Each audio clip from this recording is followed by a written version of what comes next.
Hello! Today's episode is going to be kind of a twofer. First, we're going to look at the paint issue we had with our Model Y when it was delivered a couple weeks ago. Everything about the car seemed like it was in perfect order, and then the next morning when I was doing a closer inspection, I found this little green spot on the bumper panel, and I thought maybe it was the paint chipping and that was primer or something showing through. So, a little disappointing, but I made an appointment through the app the next morning, and they were able to get me in the following Thursday. So let's head to that appointment and catch up with me there. Hi, I'm in Maplewood, just finishing up with my service appointment to get that paint spot taken care of. Really surprised it only took about 15 minutes. Turns out the green spot was not primer, but a little leftover paint marker from when they did the inspection. So, although I wasn't able to wipe it off with a microfiber towel, I'm sure they have the right, light solvent or whatever they used, but they just cleaned it right up and it looks perfect.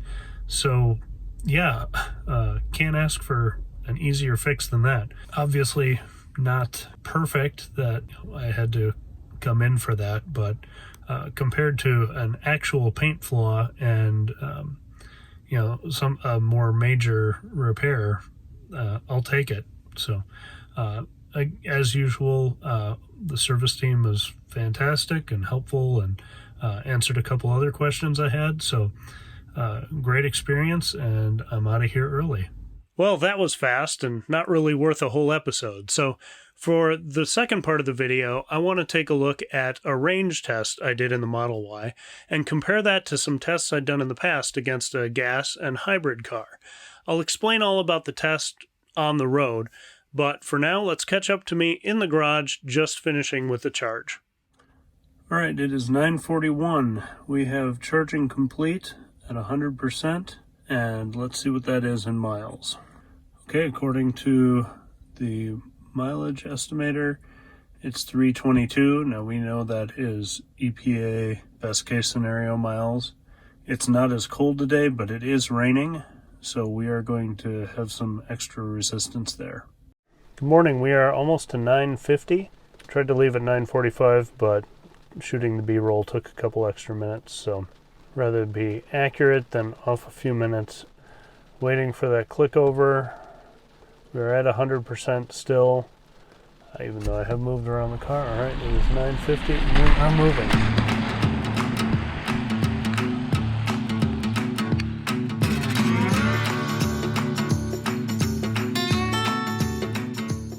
We are just underway in our 8-hour distance test with the Model Y. This is an all-wheel drive Tesla Model Y, long range. And for those of you who may not have seen the earlier tests, I just wanted to take a minute and go over some of the parameters of the test that I'm trying to do to make sure that it's as consistent as it can be. A couple years ago, I did a test where I drove a Toyota Corolla and our Toyota Prius on this same route to see realistically with natural stops how many miles do you put on during a day. Then I also tested that against my 2015 Tesla Model S 85D.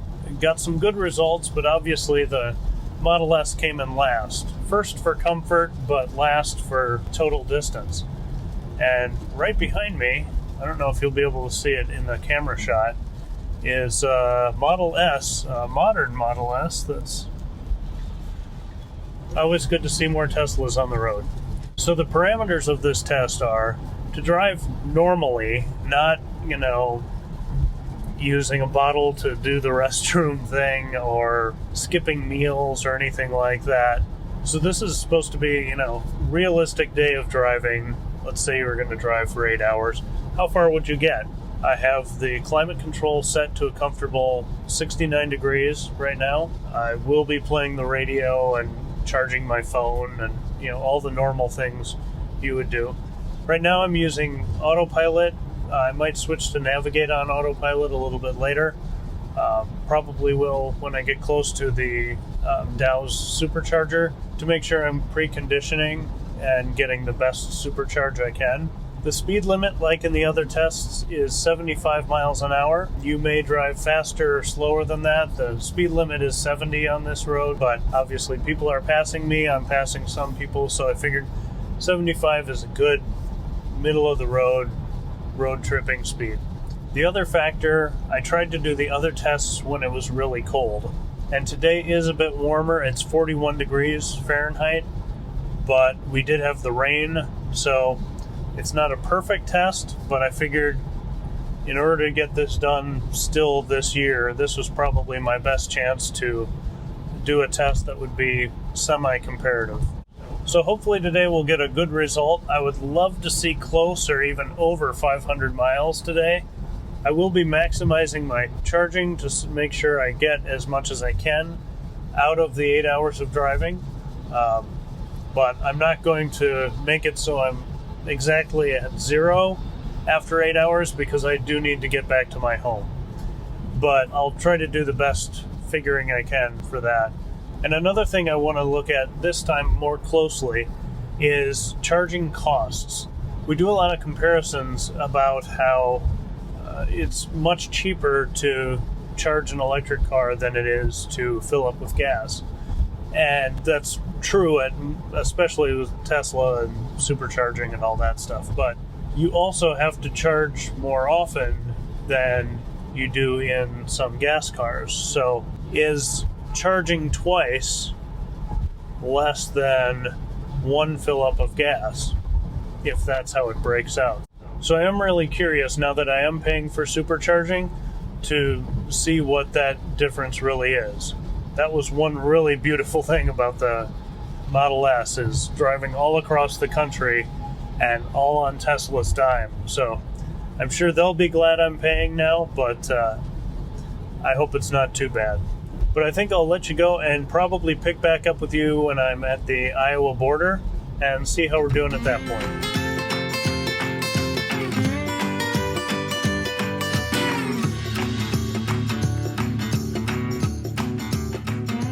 We just passed the border at 11:07. We are now in Iowa, and I want to say that's pretty consistent with past years. This may be a little faster. There wasn't a ton of traffic, so an hour and 17 minutes to get to the border.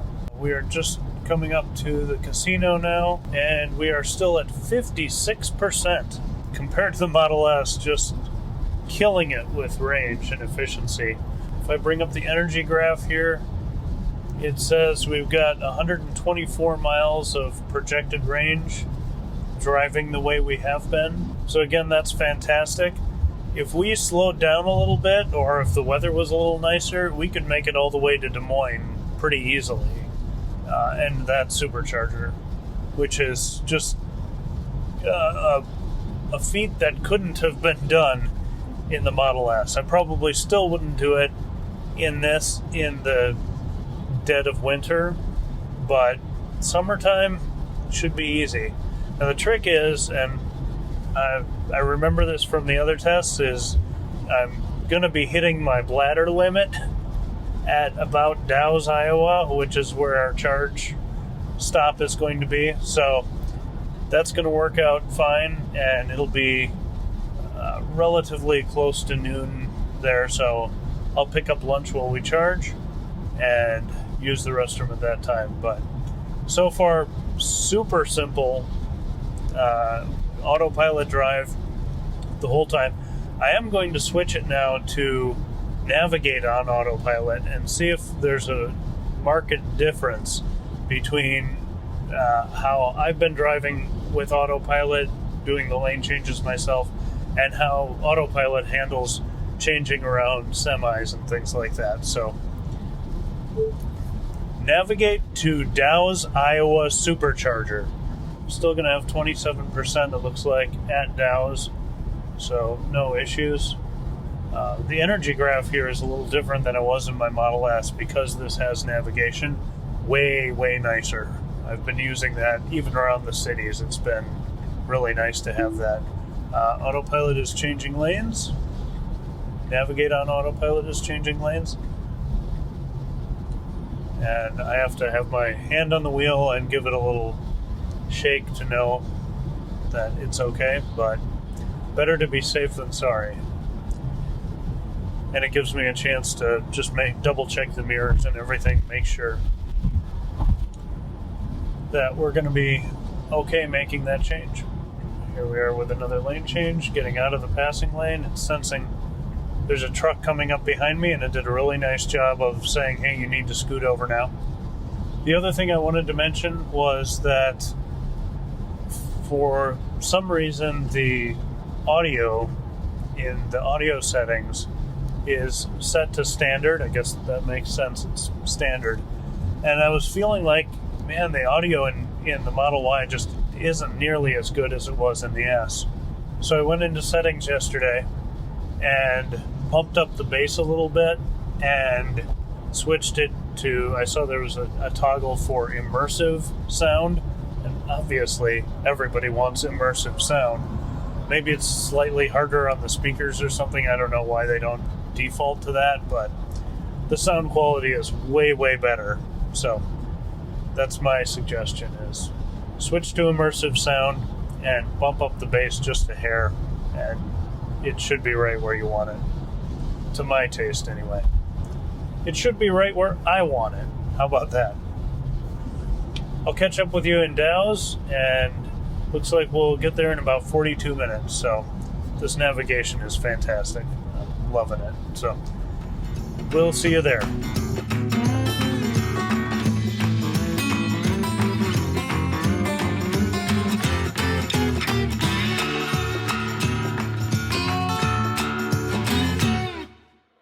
Pretty instantly pulling 139 kilowatts. We did precondition on the way here, so I do not plan on being here too long.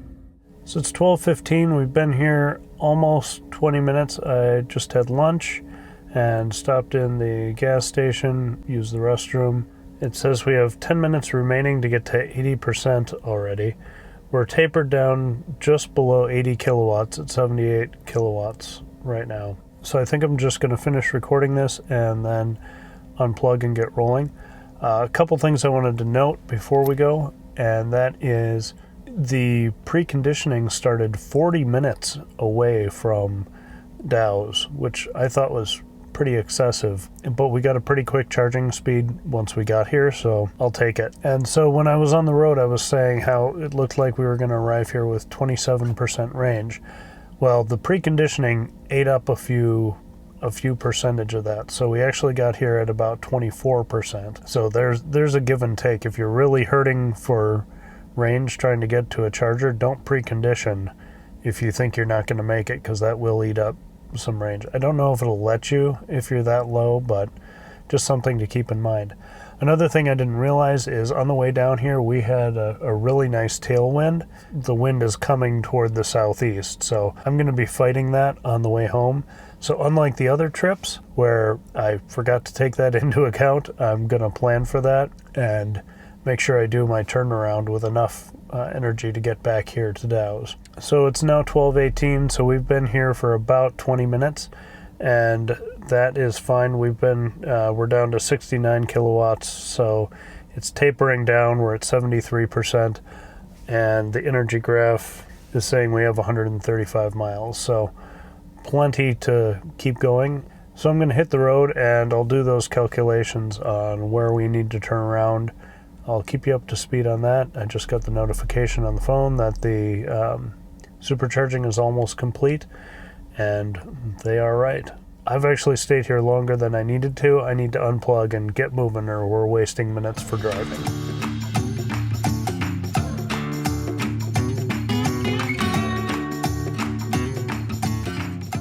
As we were pulling into Dow's, I think I mentioned already that the preconditioning was really ramping up the watt hours per mile.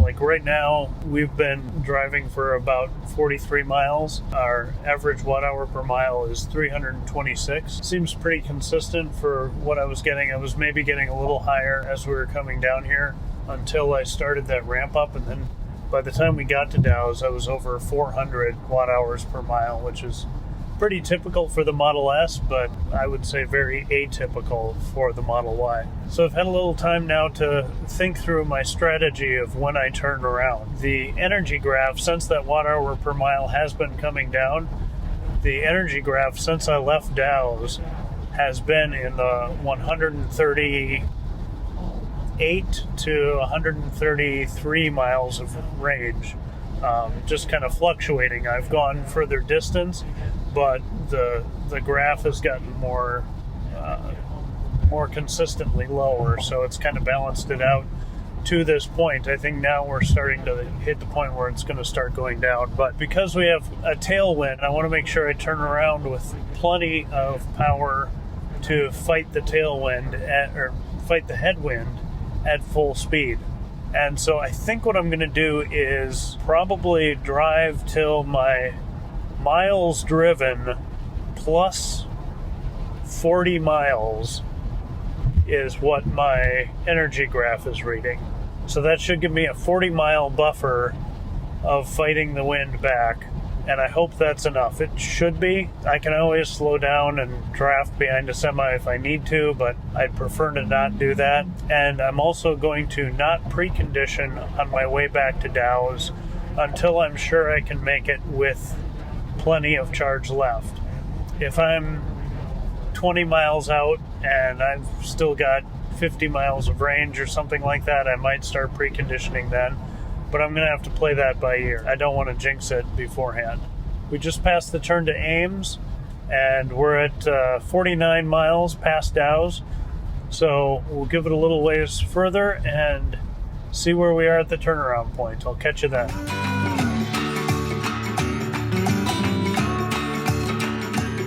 I have just passed 65 miles since Dow's, and there's a good spot to turn around here. My energy graph is saying 107 miles, so that gives me my roughly 40-mile buffer.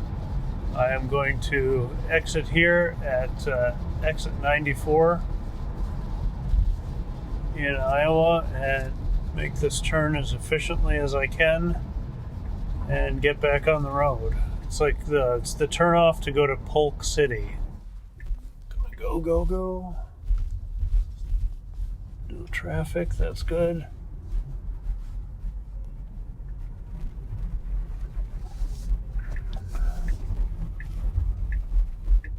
Since we got a red light, make use of some of that regen. And green. The turnaround was probably about 1:16 in the afternoon. And I can already feel the wind really hitting the car. I don't know if you can hear that, but I'll check back in maybe 30 minutes and we'll see how we're doing. Catch you then. All right, we are about 18 miles away from Dow's, and according to the energy graph, we still have 36 miles of range. So I was a little too conservative for when we turned around. Just replaying the audio of my first test with the Model S, and we actually turned around further, but we did have to slow down to make it back to Dow's. But this gives us a chance to precondition a little bit and get faster charging times. So ultimately, I think it's going to be a win. We'll just, when we drive back, we'll go further up into the cities than we did on that run. But on this test, the thing that ultimately matters is the mileage in 8 hours.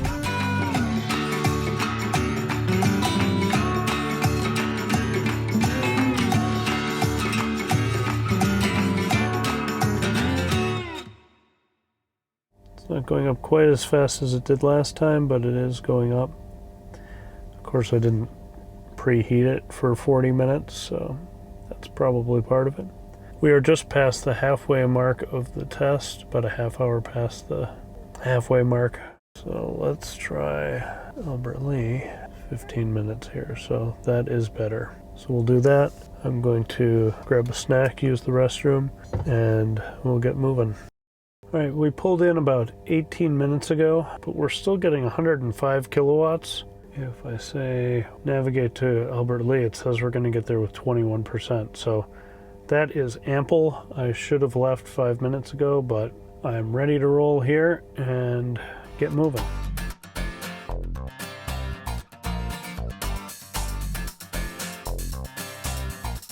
That ended up being a 20-minute stop. Looks like we should arrive at Albert Lea with 20% as of right now. I'm guessing that's going to go down as we get closer and the battery starts preconditioning again. We just passed the casino and we are headed up toward the border with Minnesota. Should pass that in a couple minutes here. I guess this makes sense, but it's interesting that the preconditioning didn't start until just a couple minutes ago for the charge at Albert Lea. So I'm guessing on the way down to Dow's, the battery was probably still relatively cold from overnight. Because we had that tailwind, it probably wasn't working very hard that whole time. Had plenty of charge, so spent more time doing the precondition cycle. And then as we approach Dow's, and now as we're approaching Albert Lea, we've got a much lower state of charge, and probably the battery's a little warmer from having driven and charged all day. So I'm not sure what the combination is as far as what the formula is, but I thought it was pretty interesting. The wind is certainly fighting, and we are just crossing into Minnesota, and there is that friendly sign. Minnesota welcomes you, and so do I. And right now it is 42 degrees Fahrenheit. I think the highest I saw this whole trip so far has been 43. It's been windy and rainy, so not a winter test, but certainly not an ideal conditions test either. I will talk to you when we're in Albert Lea.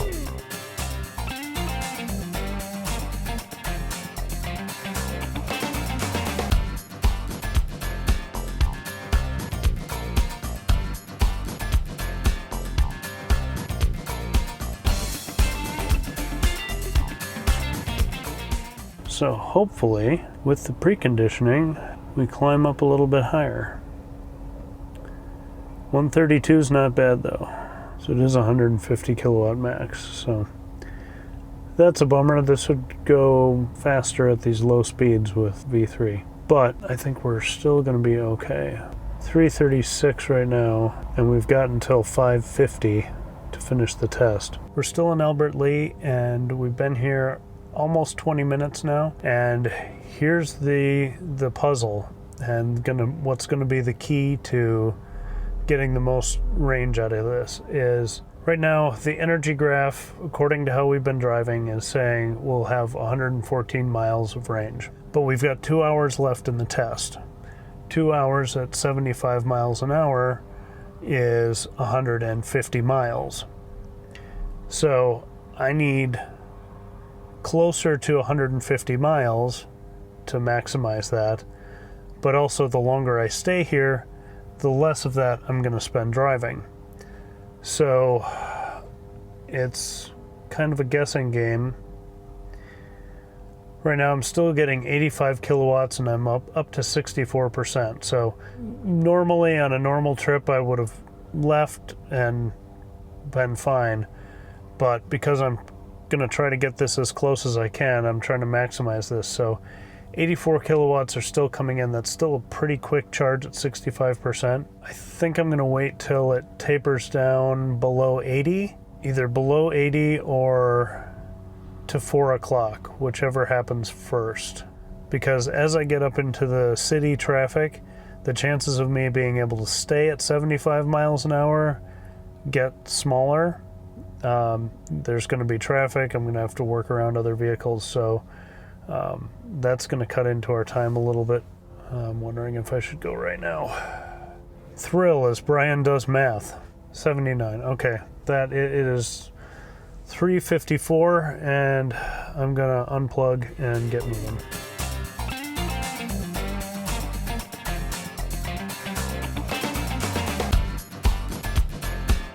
We left Albert Lea about 15 minutes ago and cruising north. So far it's been pretty smooth sailing, but the density of traffic is getting more dense. So I'm pretty sure once we hit the suburbs, we're going to be slowing down a little bit below 75. Right now we have a projected range of 111 miles, and it's 411. If that holds true, we're going to run out of charge by the end of the time limit. But I have a feeling, like I said, we're going to hit some more traffic and slow down. This also includes the inefficiency of preheating the battery to some degree for the stopper to Albert Lea, and because I'm not navigating to another charger, that's not going to happen. I'm hopeful. I'm feeling like this is going to be a good test. The number to beat is 463 miles from the best run I did in the Model S. I'm hoping we can be closer to 500. So I'm crossing my fingers for a good result. I'll catch you later when we're closer to the end.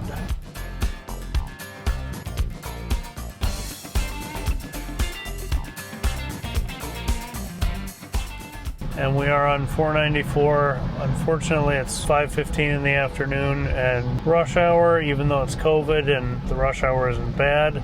We're still going between anywhere from 60 to, right now we're going 69. Obviously, this isn't going to be quite as good as our 75 mile an hours, but it's what we can do, and this is real life. So 35 minutes left in the test. So far, we've gone 95.7 miles since Albert Lea.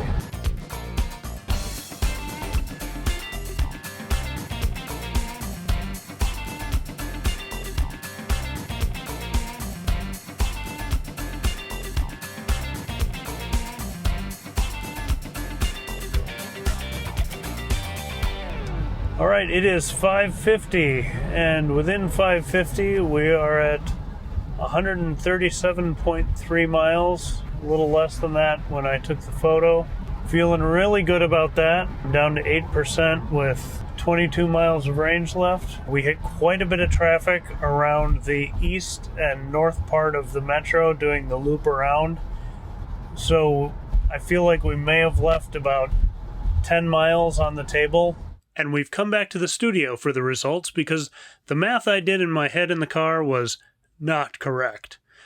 But in our 8 hours of real-world driving, we traveled 492.9 miles. We made 3 stops like the other trips, used an estimated 165 kilowatt hours of energy, with an average consumption rate of 371.5, higher than what we got in the Model S, but that didn't have the ability to precondition, skewing the results there. For the 3 supercharging stops, the total cost was $27.46, giving us a cost per mile of 5.5 cents. A bit up from the Model S, but still cheaper than the Corolla or the hybrid. I think supercharging costs may have gone up a little bit since I did that last test as well. Satisfaction, I'd keep it an 8, although I'm still tweaking my road trip seating position. At the end of the last comparison video, I did a map showing the distances that would have been traveled had we been going in one direction. So a circle around the Twin Cities showing where we could have gone with that vehicle in that time. The gray circle is the Prius, the red circle is the Corolla, and blue for the Model S 85D. Now let's add today's result and see how technology and charging speed improvements are closing the gap between gas, hybrid, and electric vehicle technology. And if I were to add in those extra 10 miles I probably could have gotten today, or redo all the tests with the family, I think those circles would come even closer together. But that's it for today. If you'd like to see me do this test again in the summer, with ideal conditions in the Model Y, let me know down below in the comments. And if you've enjoyed this, please feel free to like, share, subscribe, all of that stuff. I'll have a lot more Model Y content coming soon, and I promise they won't all be this long. But thanks for watching, have a great day, and I'll catch you in the next one.